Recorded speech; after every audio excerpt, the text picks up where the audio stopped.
কংগ্রেস নেতা রাহুল গান্ধী বুধবার বিজেপি এবং নির্বাচন কমিশনের বিরুদ্ধে তার ভোট চুরি আক্রমণ তীব্র করেছেন। 2024 সালে হরিয়ানা বিধানসভা নির্বাচনে ব্যাপক ভোটার জালিয়াতির অভিযোগ তুলেছেন। তিনি বলেছেন যে এই দুজন বিহারের বিধানসভা নির্বাচনে ভোট চুরি করার জন্য যথাসাধ্য চেষ্টা করবেন, যা বৃহস্পতিবার প্রথম পর্যায়ের ভোট গ্রহণে যাবে।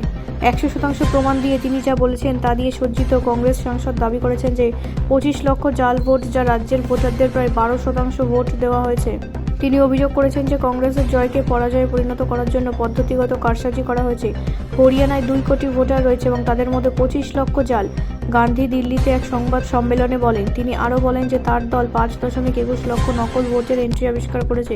হরিয়ানার প্রতি 8 ভোটারের মধ্যে একজন জাল।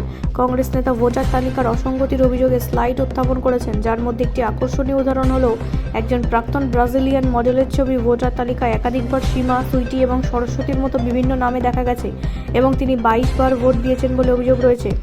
গান্ধী বিজেপিকে গণতান্ত্রিক প্রক্রিয়াকে নষ্ট করার জন্য পরিকল্পিত অভিযান পরিচালনা করার অভিযোগ করেছেন। সমস্ত এক্সিট পোল হরিয়ানার কংগ্রেসের জয়ের ইঙ্গিত দিয়েছে। তিনি বলেন, হরিয়ানার ইতিহাসে প্রথমবারের মতো পোস্টাল ব্যালট প্রকৃত ভোটের সাথে মেলেনি। এটি আগে কখনো ঘটেনি। কংগ্রেসের বিশাল জয়কে পরাজয়ে রূপান্তরিত করার জন্য একটি পরিকল্পনা কার্যকর করা হয়েছিল। ব্যুরো রিপোর্ট, রাষ্ট্রীয় প্রসার বাংলা।